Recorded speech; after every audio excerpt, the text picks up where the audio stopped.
السلام عليكم ليكيب، ان شاء الله كامل تكونوا بخير. الوصفه تاعنا تاع اليوم جبنا لكم شربات بزاف بنينه وهايله واقتصاديه، ما فيهاش بزاف مكونات، وصدقوني لوغو تاعها يجي خير من تاع برا، حاجه بزاف شابه. عندنا كما قلت لكم حبه تاع عليم وقوط ياغورت واطره ونستعمل نخدموا فيها شربات هايله وبنينه القاعده الرمضانيه تاعنا والوصفات الرمضانيه تاعنا. كما راكم تشوفوا تجي ما شاء الله تحمر الوجه، وصدقوني لوغو تاعها يجي هبال وهايل بزاف. نبداو على بركه الله. كما قلت لكم عندنا حبه تعليم، اي نوع تعليم، الاخضر ولا الاصفر الموجود عندكم تقدروا تخدموا به. فوالا نقلوا غير البوشور تاعو هذيك، ما نتوشوش الابيض هذا اللي يطلق المروريه كما راكم تشوفوا.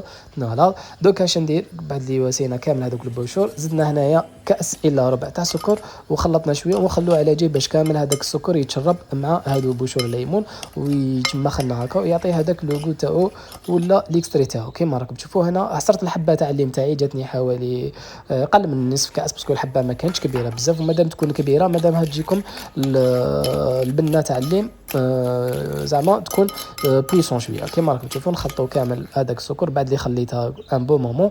زدنا هنا تانيك ملعقه تاع فانيلا، ملعقه كبيره ما تكونش معمره بزاف، فانيلا على بال النكهه تانيك.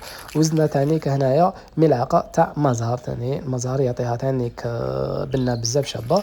ونخلطوا كامل كما راكم تشوفوا بهذه الطريقه. كما قلت لكم ما فيهاش بزاف مكونات هذو يكونوا موجودين واقتصاديين. درنا كما راكم تشوفوا قطيطه ياغورت، درت انا ممزوج بنكهه الليمون، لازم ديروا نكهه الليمون باش ما تكاسوش لوغو، لازم ديروا حاجه اروماتيزي تاع الليم. فوالا الياغورت تانيك هو اللي يعطيها هذاك القوام باش تجينا ثقيله شويه. انا زدت لها هنايا الزست تاع الليمون بليطو ولا ليكستري تاع الليمون، فوالا باش تانيك النكهه تقوى شويه. ودركا راني زيد في الماء، بون انا خدمت بالماء بارد باش يسهل لي الشربه تاعي تانيك باش ما تشدناش في البرد تاعها. درت هنا اطره ونبدا نزيد غير بشويه ونشوف، ندير اطره ونبدا ندوق على حساب كل واحد وكيفاش يبغيها. اسكو تبغوها قاصحه بزاف ولا تبغوها شويه، دركا نتوما لكم الاختيار. وهذه هي الوصفه تاعنا ولا الشربه تاعنا بعد اللي وجدت، صدقوني بزاف شابه. بقى لي غير نقول لكم صحه رمضانكم وتهلاو في رواحكم. سلام.